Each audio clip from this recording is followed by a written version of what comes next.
Walking a path along the roots of Pikes Peak, you take a fork in the road to the Anselm Society Digital Pub.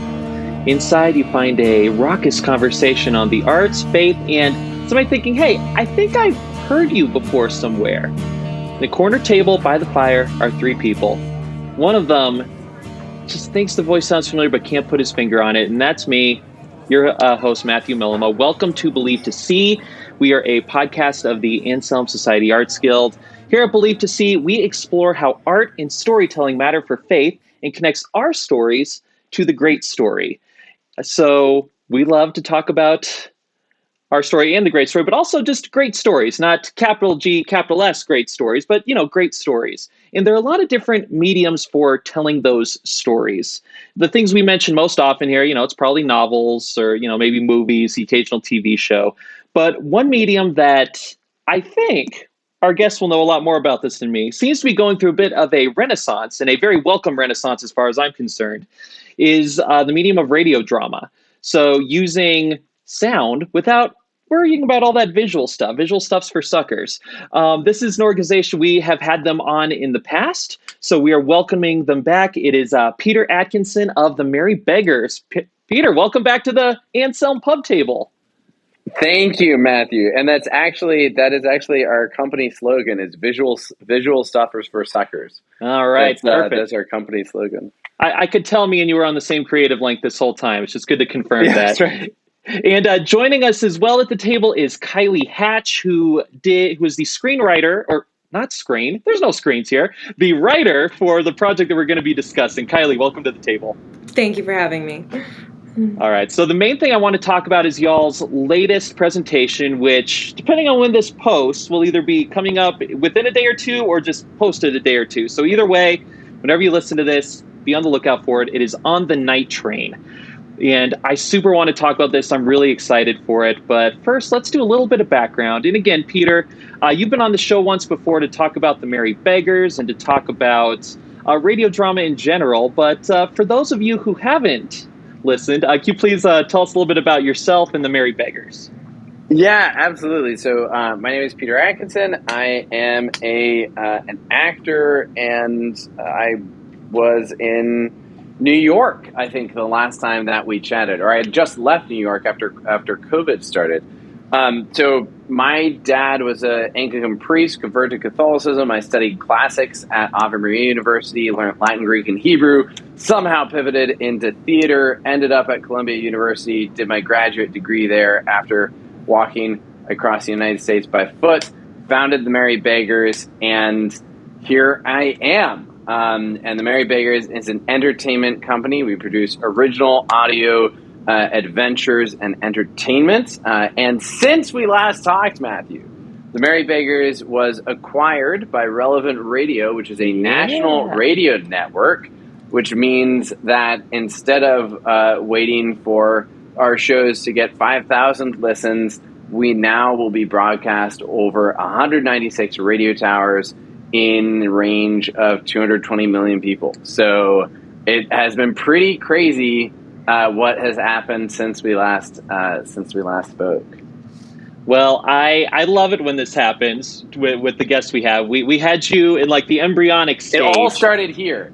Started here, Matthew. For all we know, this was your big break, right? Like the Relevant Radio folks may have listened to you here. But that is absolutely fantastic. And okay, I just can't let this go. You're rattling off your life story, and it was all sounding good. Then you walked across the United States on foot. Yeah, I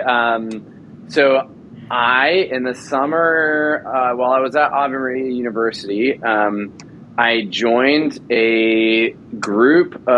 So the story is JP2, Pope John Paul II issued a call to Catholics saying that we needed to fill the highways with the gospel. We needed to walk through the highways and the byways with the gospel message. Some people took that very literally and launched an organization called Crossroads Pro-Life, where college students would walk across the United States by foot wearing T-shirts with the big old letters spelling pro-life on our T-shirts, and we walked across America.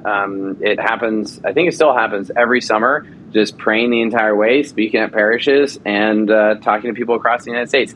It was a crazy experience. It was awesome. I would do it again in a heartbeat.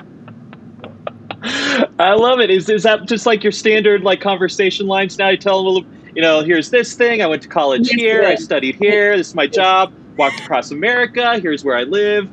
Sort of sneak it in. It took me a while to realize how weird that sounds to most people, because I was always, my friends, like some of my friends have done it, multiple times. And so I was like, oh yeah, I did Crossroads that summer. Oh, I did Crossroads. Oh, my friend runs. But then when you leave, sort of the Christian circle and you're like, oh yeah, I walked across America that summer. And it's like, wait, what are you talking about? So it took me, it wasn't actually until the past year that, because at Columbia University, I flew pretty under the radar. I wasn't like, hello, I'm Catholic over here. I disagree with everything that you hold dear. And so I sort of flew under the radar. And it isn't until recently that I've sort of been trotting that out for fun. Well, I'm glad you could trot it out to us. And Kylie, so let's talk about a little bit about your background. So I'm going to ask you first off, have you ever walked the entire breadth of America? No, I haven't. Okay, no. Well, that's Not yet. okay. Yes, I have started a theater company, and that's my fun fact. I bought a trailer, built a stage, and drive it to people's houses to do original productions because DC wouldn't open theater. So that's what I did.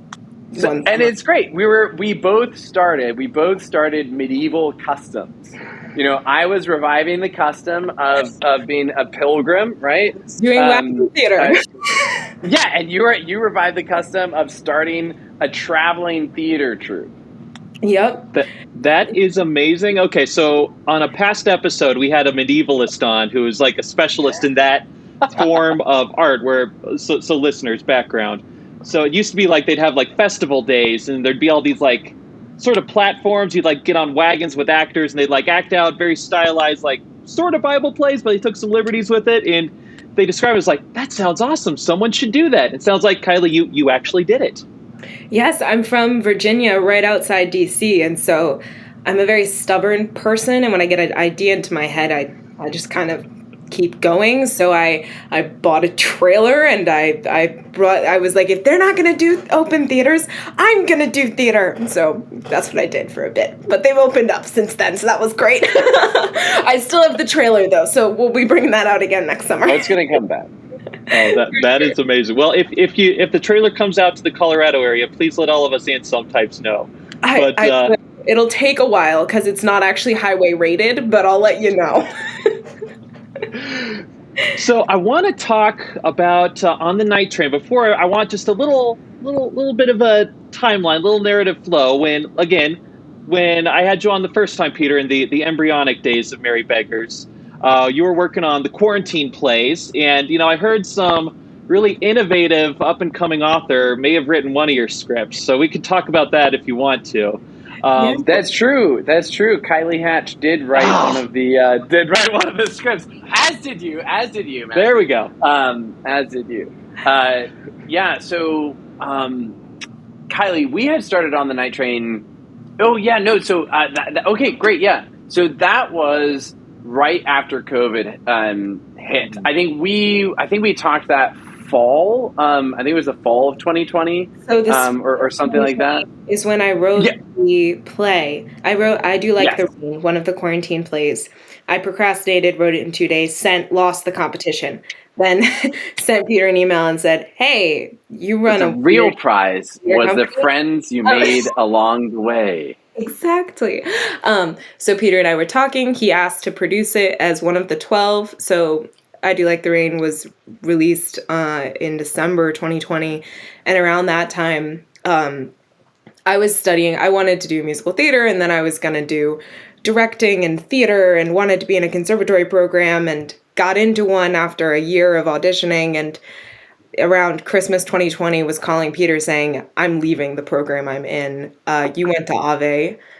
Do you think I have a shot at having any sort of arts career if I give this up and go to a liberal arts school. So I'm at Hillsdale in Michigan. So clearly I chose that. But when I was talking with him, I was like, I'm going to be home next semester working remotely. Can I just do something for you? Is there anything I can do? I thought he was going to ask me to like write Instagram posts. And he goes, do you want to write a children's radio drama, like for family, like kind of like a Pixar thing? And I just sat there and I was like, yes, I do. I can totally do that. I have the time. And then he's like, okay, we'll talk next week. You can send me some pitches. So then I'm sitting there and I'm like, okay. So I sent him a pitch about a 1950s train car that was like the death of the railroad. And he says like, Kylie, this is so depressing. And so then I brought it back in 1880 and made it about Pullman and Webster and Wagner. And that's On the Night Train. So... Well, there we go. So let's segue to On the Night Train. So I'd like the official like pitch for On the Night Train. And here's a question, because Kylie, you wrote the script. Peter, you're directing it. So who feels they're in a better position to give like the elevator pitch, the director or the writer? Peter. I'll give it to Kylie. All right, so I think the tie goes to eeny, meeny, miny, Peter. Why don't you go? All right, so On the Night Train follows two young kids, Edith and Paul Mallard, as they race across America aboard their dad's train. George Pullman's night train is racing Webster Wagner's Midnight Express from Chicago to Sacramento, California in the year 1880 to see who can have the fastest passenger train across America. But when mysterious accidents start delaying the night train, it's up to Edith and Paul to solve the mystery and save the train. Whoa. I that sounds like something you've been working on for a while. Very nice. Well, it changes slightly every time, actually, because the thing is it's a really big story. Like, there are subplots and like, there are subplots upon subplots. And so usually doing the elevator pitch is sort of like an exercise. It's like an exercise of like, should I mention Maddie? And no, I shouldn't mention them. Should I mention the pillow cart or Harold or Rosie or Will or Louise? Or like, there's a lot happening. It's a pretty massive world that Kylie created. One of the lessons I've learned as a producer is to never say to a playwright, oh yeah, sure, write as many characters as you think you need. We'll figure it out. I don't count. We ended up. I just encounter them along the way. Yeah, and then we have to hire them.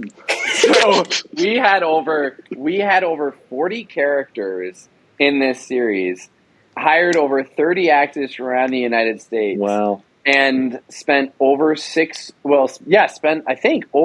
weeks in studio for 10 hours a day recording this, resulting in over 150 hours of recorded audio that we're editing down into 21 35-minute episodes. All because of those people you kept encountering, Kylie. Now I've given Kylie a limit of 7 characters per. She's developing some new stuff for us. Is saying like, oh, but Peter, it's just a small role, so I'm double casting in this. Right. I pitch him away that it's just 5 to 7 actors, but I still get more characters. So see, what I need to do is I need to tell Kylie, you're going to produce one of these, and then suddenly it'll be like a monologue. So one of the I will say, going through researching On the Night Train, I was so impressed by the scale of this thing. Like I can't even tell you how impressed I was, and I want to go back again to this this spark. So Kylie, let's go back in time to the creation story of this play. You have a week to come up with pitches. What led you to trains in the first place? I had, right before COVID happened, I was in London visiting a dear friend of mine and rode on a train from London to Oxford. And I thought, wow, trains are so cool. And I wrote it down on a little list that I have of things I will write about someday. And then Peter said, what do you want to do? And I said, trains are so cool. And so then I started looking, and I've always been a big bookworm and a history nerd. So I knew that George Pullman had this sleeper car empire, and he made these incredible elaborate cars, and they were just romantic and fascinating and adventurous. And so I was like, what's going on there? And then once I kind of leaned into that lens, everything started zeroing in, like suddenly. And throughout the entire process, it was really continuing to like discover life in and the people around this time period. And I would just keep diving into like what music were they listening. I'm on like Smithsonian Archives listening to songs from like Smithsonian Folkways movement, and then reading newspapers, like, and it's a cool time period because like there are photos, but you have to like search to find them, and so there's lots of records of all these different things. And so then the story just kind of unfolded from there. Once I kind of put it in conversation with the Transcontinental Railroad and the Civil War, which had happened just 20 some years prior, then with that and the story of the Pullman Porter, Night Train just kind of took shape, and it became very clear where the heart of our story was, and this American adventure. Well, that is great. I am very well disposed to trains, not just because I have a 6-year-old and a 5-year-old who are obsessed with them, but they are a great setting for stories, especially stories like this, because they can be very romantic, they can be very elegant. You're seeing the country, but you're also stuck there. So those are a lot of great ingredients for a good story. So Peter, something I was wondering, because we talked about some of the prior projects the Merry Beggars would do. The series of short stories. You did an adaptation of A Christmas Carol. So this seems to be your first big original project. So when you're looking, okay, what's the first big original thing we're doing? Why did you want to focus on something like more family oriented? I think one of you mentioned in the Pixar vein. What led you to that? Yeah, so when we joined Relevant Radio, it was trying to figure out, of the projects that we sort of were knocking around, what order we should do them in. I have always loved A Christmas Carol, so that was a very natural one to adapt as our first project. And the nice thing about that being our first project is that you can listen to it again. You can, this Christmas we'll be sending it out again, which is great. But when we were looking at the project after that, Kylie and I had actually been developing On the Night Train since winter of 2020. It had And, been long before, what's that? It had been almost 6 months of work that we'd already put into it. It had been, we had already put in 6 months before I had ever approached, Relevant Radio. And so we already had this in the hopper, and momentum was already there. So in some sense, it was a production decision of looking at the things that we had and saying, actually, On the Night Train is the next. It's the most ready of any project that we have. And then in March of next year, we're going to launch our next show, which is called That New Revival, and it's going to be a live radio variety show every single week with musicians around the country, and 5-6 different scripts performed every week in front of a live audience of between 50 and 150 people here in Chicago. And that's just like a whole nother kettle of fish. So in some sense, I would love to say, well, I had a whole plan about how to develop this project and that project and this thing and that. But really, it just came down to, this is a project that we have been working on for about 6 months up till then. Let's keep on developing it. And when we started it, we had no idea the scale of what we were doing. I had no idea that it would take so much energy and so much time to produce. Like, it was crazy. But providentially, it all worked out. And the reason that Pixar is sort of early Pixar, especially, is sort of a guiding star for us. And the reason we focus on families was mostly back to our mission. So our mission is to heal the culture through beautiful entertainment, through really, really good stories, really beautiful entertainment, through stories and adventures and experiences that build up the culture that people are trying to build in their families, that support the virtues, that support people's faith. But it's not catechetics, it's not apologetics, it's not ideologically driven. Like, it is just beautiful storytelling, classic storytelling that that families need. You know, we've seen a lot of companies choose to embrace political ideologies in their entertainment, both on the right and the left. So you have Daily Wire doing kids entertainment, and then you have Disney doing their entertainment, which is, they're increasingly choosing a certain agenda. And I don't want that in my entertainment. Like, I can't imagine a single parent being like, you know what, my kid does need to listen to Rush Limbaugh, or like, you know what, my kid really does need Ellen DeGeneres, does really need, Dan Savage or whatever. It's like, no, like, childhood informing the imagination is sacred. It's not supposed to be subject to the to any of the political or cultural or ideological winds in our society. And so when I was talking to parents, especially young moms, there was always this pain that I could see in their faces, and really when speaking to them, that they felt abandoned, isolated, and afraid, that they didn't have resources they could point to as, this is entertainment I feel comfortable bringing into the home and which will build my kids up. It's just, that's hard to find. And so we realized, okay, that's a real pain in our society today. There's a real need, and we think we can do something to help meet that need. And so that's sort of where, we want to create really beautiful, really good entertainment for families. And to Kylie's credit, Kylie, correct me if I'm wrong, but I think Kylie is like 100% on that same page of wanting to do classic, excellent storytelling, which takes time. Like, we will have worked on this project for 2 years. We're not pumping this thing out. This is like trying to dig out molasses. Like, this thing is slow and hard. It's tough, but we're pretty sure that when we release this, whether you listen to it this year or whether your kids listen to it with their kids, this is going to be a piece of storytelling that lasts the test of time. That can really sustain itself.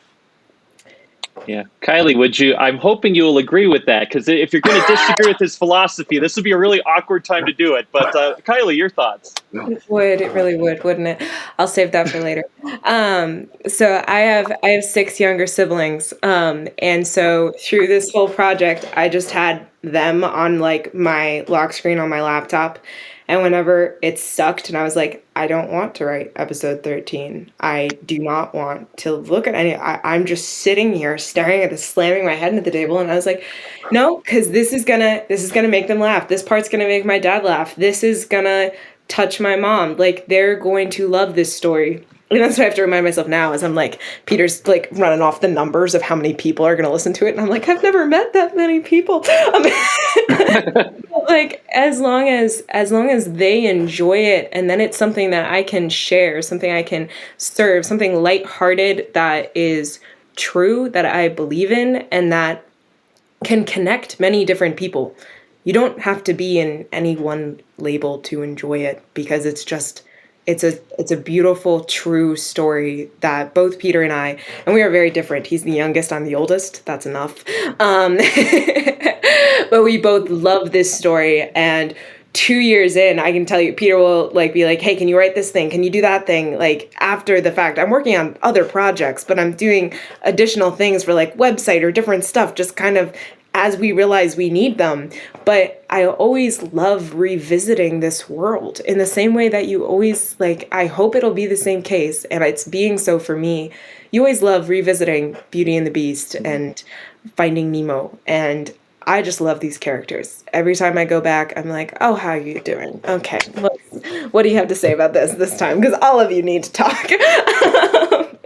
So, yeah, I do agree with Peter, and it's been wonderful to have the opportunity to work on something that I wanted when I was younger, that I want for the family that I have someday, and just for my friends on a road trip, or anybody that just needs something to laugh at and not worry about, is there a scene I have to skip, or is this going to be a little crude, or can I just watch this and turn it on with my kids? So or does this support my values but it's just really bad entertainment? Yeah.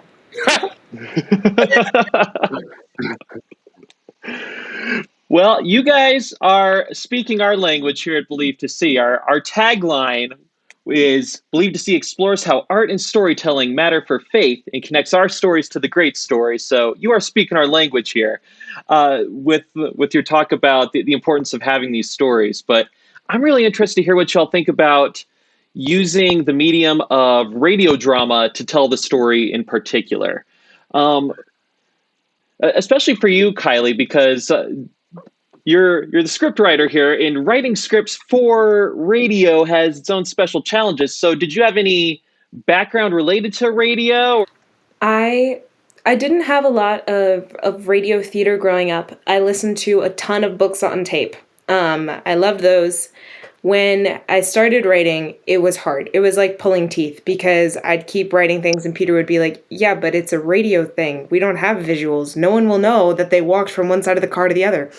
And so I remember hitting a point in like episode 4 where I told Peter, I forgot I was writing for radio. And he was like, huh? And I was like, no, this is a good thing. Like, I knew how to tell the story without thinking about it.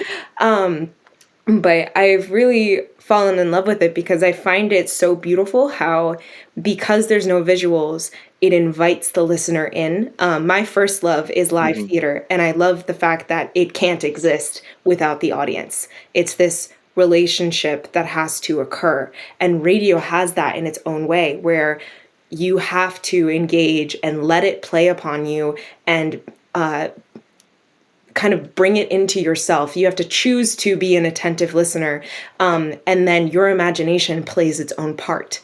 Instead of kind of sometimes with our incredible visuals in film, especially recently, they can be almost too wonderful, where it's like an alternate reality that you're just kind of passively consuming. And so that's what I like about radio is it requires the audience to be active, and it's this back and forth still, and it has been incredible. I've grown a lot, and just writing for radio has been this funny challenge that I now love writing for radio, and it has really helped my writing in every other way. Great. Yeah, I totally agree with you in terms of the imaginative value for the person just interacting with the radio drama. I know for me, because I had some background with radio drama growing up. I listened to a lot of Adventures in Odyssey, which is very on point, and my grandpa was a big fan of the old timey radio dramas like The Shadow and all of that. And it just trains you to actively engage your imagination while you're going. And I think it's really funny when, like Adventures in Odyssey, say, they eventually did some like animated episodes. And when I saw how each of the characters looked, I was kind of like, no, he doesn't look that way at all. It's like, no, that's not what the shop looks like. What are you doing? It's like, I have mine and I'm very attached to it, and I don't really care what your version of it is. Oh, yes. I refused to watch all movie adaptations of books when I was little because I just couldn't take it. Like, I was 10 and I was like, no, Diana Barry and Anne of Green Gables does not look like that. I will cry and I will not watch the movie. And my parents are there like, I thought that's her favorite book. What? Oh, I love that. The 10-year-old, the book is better. That's fantastic. Yes. So Peter, you are, I'm guessing, have done a lot of thinking along these lines too, and I'm sure we've had similar conversations on the last episode. But hey, listeners, you can listen to that one and this one. It's great. So, well, Peter, what are your thoughts on these special benefits of radio drama for people? Well, so the producer in me likes radio for a very particular reason. I was just looking up the numbers. So Netflix, on the last season of Stranger Things, Netflix spent $30 million per episode on Stranger Things Season 4. We have 21 episodes. If we produced this with Netflix and I cloned myself and became the new Duffer Brothers, I would have needed a budget of $630 million in order to produce On the Night Train. Spoiler alert, I don't have that budget, which is shocking. I know, I'm working on it. But we're able to get about, I would say, 70 to 80% of the impact that you would get from a film with what, 0.1% of the budget. Like we don't have to spend millions of dollars making this story. And so the beauty of audio is that we can work with, young writers like Kylie, experienced writers who don't fit inside the Hollywood mold, and get their stories out there for a national audience again and again and again and again, week after week after week, in a way that just breaks the mold of producing in Hollywood. So to me, that's one of the most exciting parts of audio and radio is you can operate outside of the gatekeepers and produce stories that you wouldn't get made in Hollywood. If you talk to anyone in film producing, they'll tell you to get anything made is a miracle. To get any film made is just a combination of luck and miracles and hard work and caring about nothing else in life except for that. So the fact that we get to produce, stories that are 21 episodes long that span the breadth of the entire country, that's just crazy. It's such an incredible thing.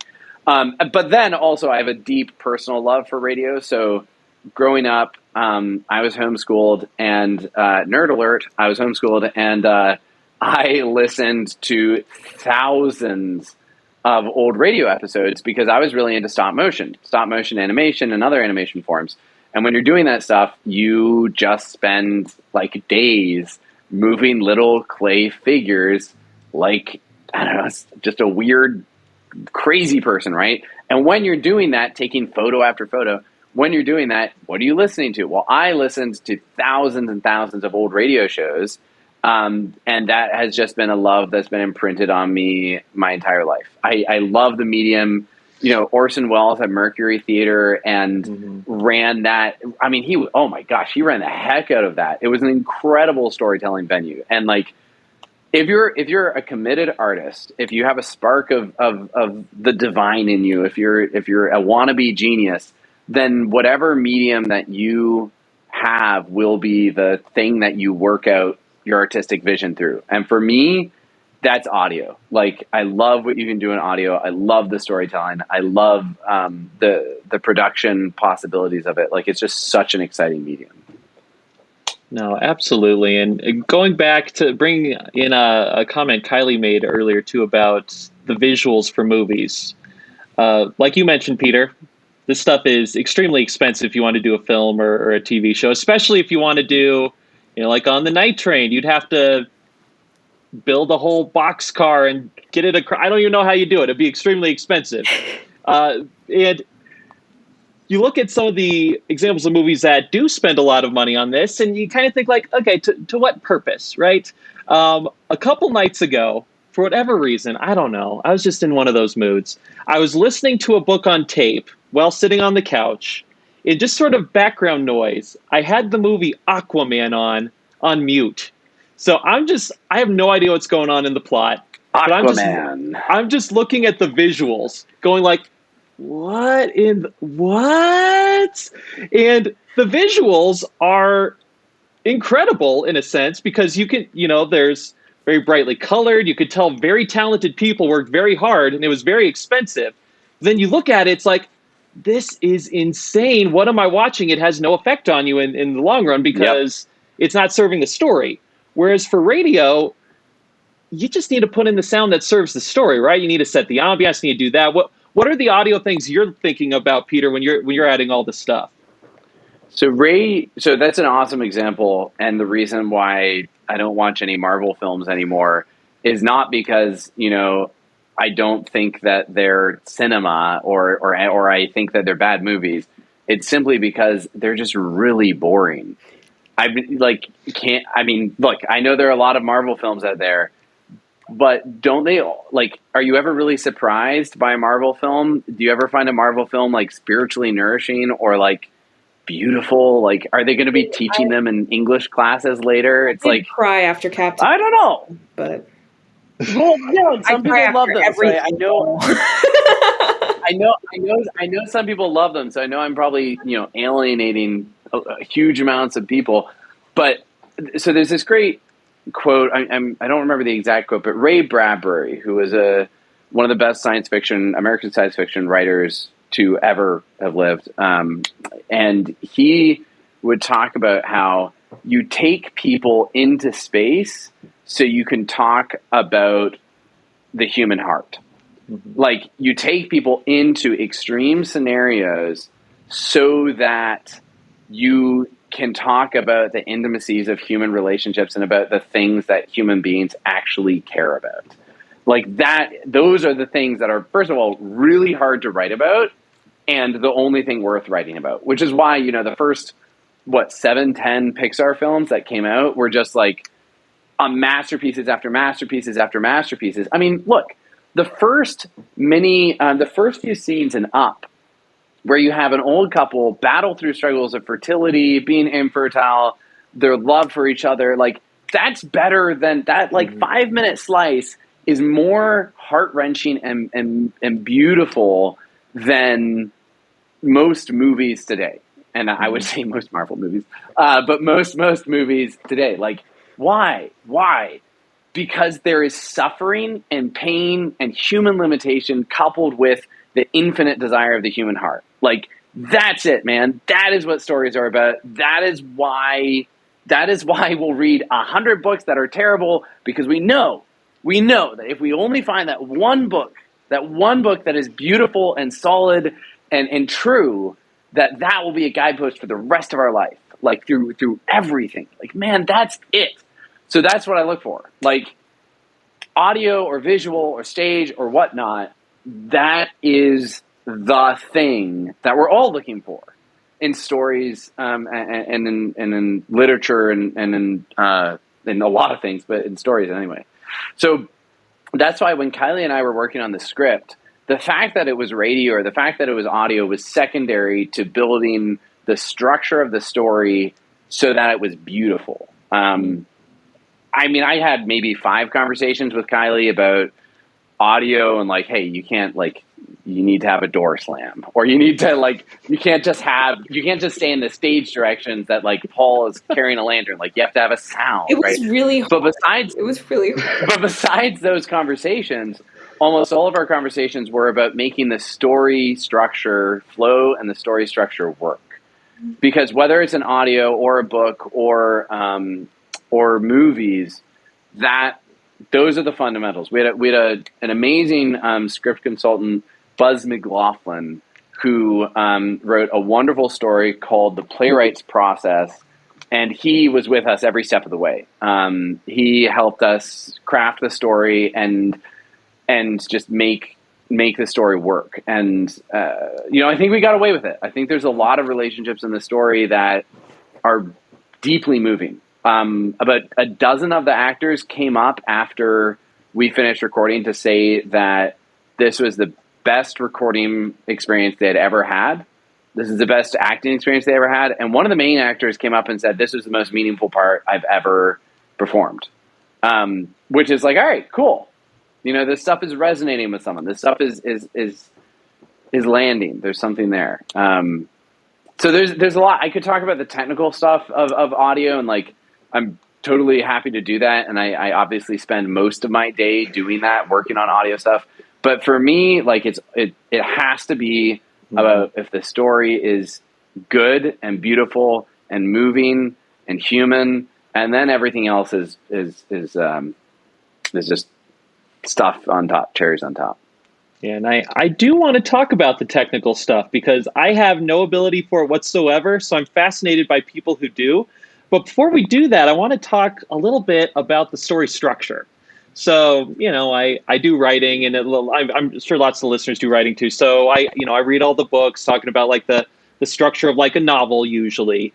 And, that's always hard enough to get right. But for you, Kylie, you have some extra challenges where it's 21 parts of a larger story, but then you have lots of subplots and subplots to the subplots. So what was your approach to formulating all the architecture for this? There were spreadsheets and diagrams, and like, I'm not kidding. The process Peter was talking about, and this process involved a lot of learning to argue and learning to be like, Yes, you might think that yeah, that works. That works. No, I feel very strongly that's not happening. And that is where the like, is this beautiful? Is this true? All those things came out. Does this resonate? Is this consistent? All those things were Buzz, Peter, and I were able to hit a point where we could be very brutally honest, and just be like, no, this is not working. Why are we, or like, yes, why, and to like work through some really heavy stuff in a very honest way. But for the structure of it, Buzz in his book, The Playwright's Process, we followed kind of religiously. And we spent 4 or 5 months, and Peter would not let me write an episode. And in retrospect, we could have spent longer. Yes, we could have, but I'm not doing that again. No, I will. I do it already. But we wrote a schema that was every single episode, beginning, middle, end, and how this one is going to connect to the one that comes after it. I knew 1 through 21 what every episode was going to have, and Peter is so right. We encountered problems along the way where we were like, wow, if we'd realized this before we did episode 1, we wouldn't be having this problem in episode 13 and 15. But we had that. I have character files for every one of those characters of like so much information. Like people talk about the work of writing as like an iceberg where like you only see the tip. Like there is so much pre-writing that happened where I was discovering these characters and working through them and figuring out how they related and what was going on, and having those like basically like a 3-page briefing on each character was how it stayed consistent. And then I had like, I was drawing trains and being like, this one is in this order and this is how they go. I would like pick it up periodically to like prove to Peter a point. I was like, no, this is an exterior connection and the bed is over here. And now I'm like looking back, I'm working on new projects and I'm like, I'm actually drawing floor plans because the visuals and having consistent visuals between everyone on the team is so important. Like how far is the kitchen car from the living room, like, or from the kitchen car from the lounge car. That's important. And I had to learn how to articulate these things that I just had in my head and didn't realize that not everybody was on the same page. And then they'd be like, okay, so we are doing a casting call for Jerry and we're doing 60-year-old guys. And I'm like, Jerry's 18. And they were all like, oh, is Jerry 18? I'm like, yes, and I feel strongly about Jerry being 18. And then I just get like, really? He's like, well, we'll fix that. That's fine. And maybe, why is Jerry 18? So that was good. And then I had at a certain point a spreadsheet which had like where each episode was at in terms of revisions, in terms of whose edits I had received and what was going on and what the next step was and what I needed to do. And then I had different notes like, you know, the like random character things that I knew I'd forget, like the suitcase, or like they played checkers in episode 6, or like little tiny things to just really be aware of and make sure that I didn't lose any of those threads that really makes the characters consistent, because all real people are ridiculously consistent in weird ways. And so those were some of the things that I love about my characters is they will bring up the same things. They will do the same stuff. They will be the same sort of idiots. And then they'll change and they'll do things that you really didn't expect. But having all those little things like whose favorite food was what, and all of that stuff. So that was, but the schema at the beginning and knowing exactly where I was going took half a year and was incredible. I wouldn't have changed that process at all.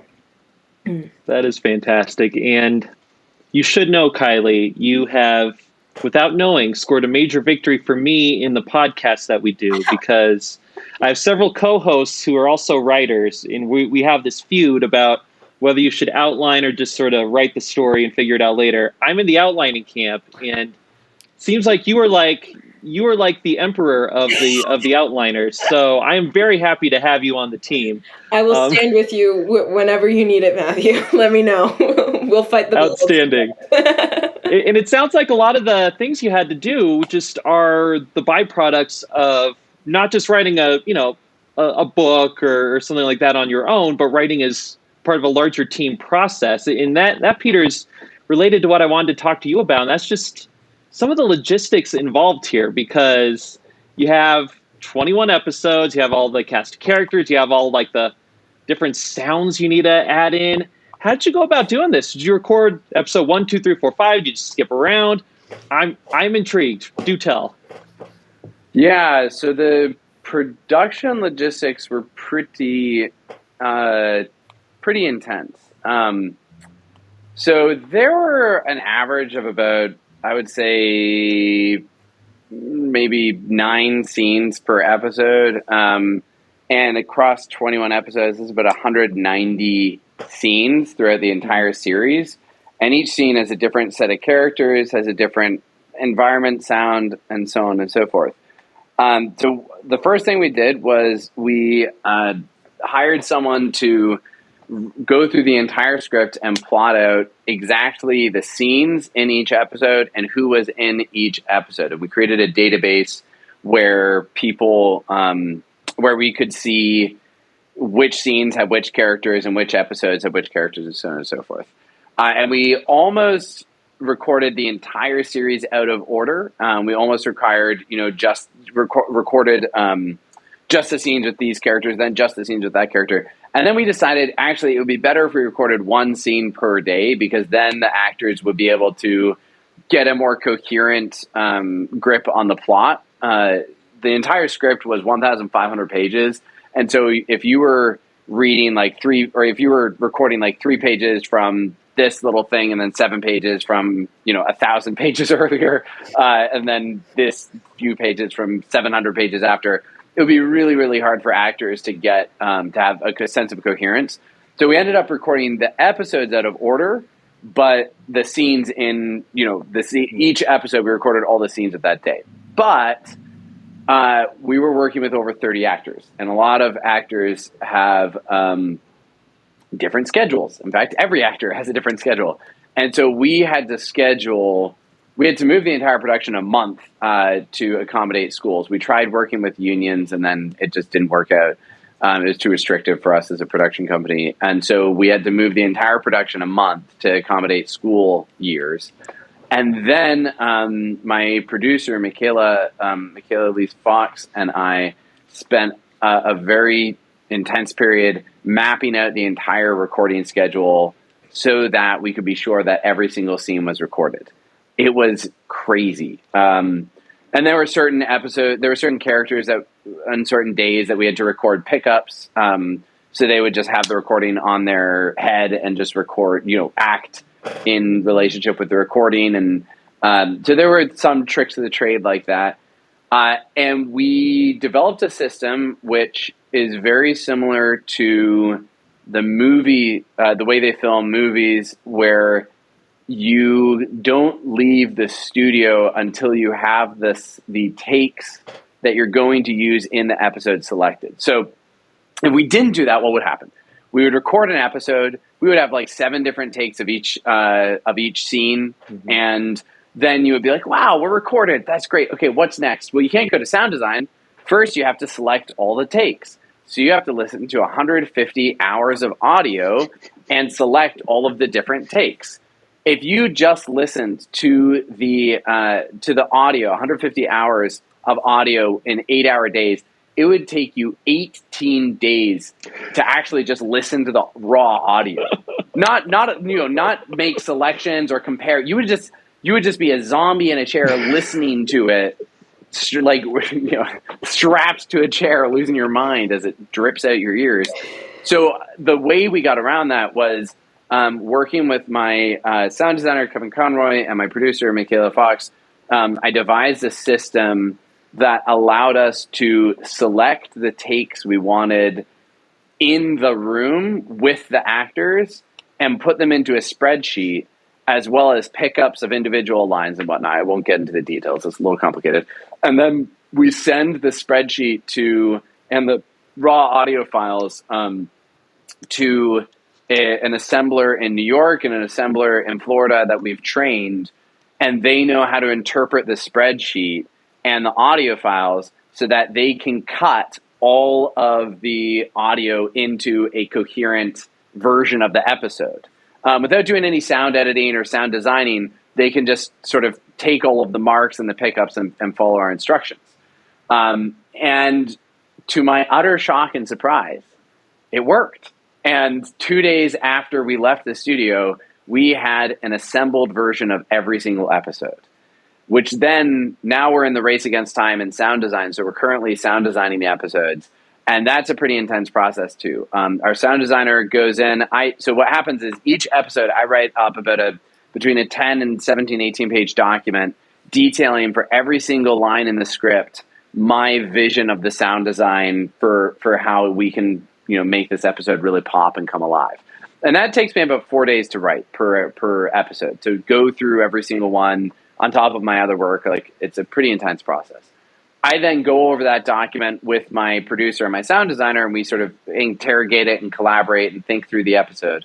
And then the sound designer takes it, he does a first pass on it, my producer reviews it, and then we just go back and forth until we land on all the sound design, the sound effects.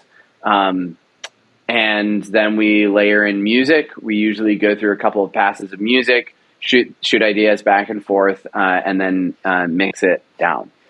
It's a really intense process, but you can tell the difference. I mean, when you listen to it and it just sounds exciting and imaginative and adventurous and just like joyful, and you can just lose yourself in the world. Like, whoo, baby, that's the result of blood, sweat, and tears. That is absolutely fantastic. And like, just in my prep for this interview, I was going through the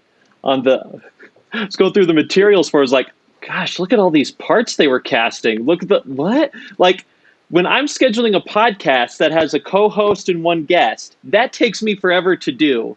So I can't even contemplate all of this. So I'm just in awe of it. So I am super psyched. And we are running low on time now, unfortunately. But again, for the listeners here who want to find out more about the Merry Beggars, who want to listen to On the Night Train, where can we find both of them? Yeah, so you can go to onthenighttrain.com. That's onthenighttrain.com. And you'll be able to listen to all the episodes there. We learned a big lesson from A Christmas Carol, which is just to make it as easy as possible for people to listen to the episodes. So onthenighttrain.com is going to be available on Apple, Google, Spotify, YouTube, Amazon.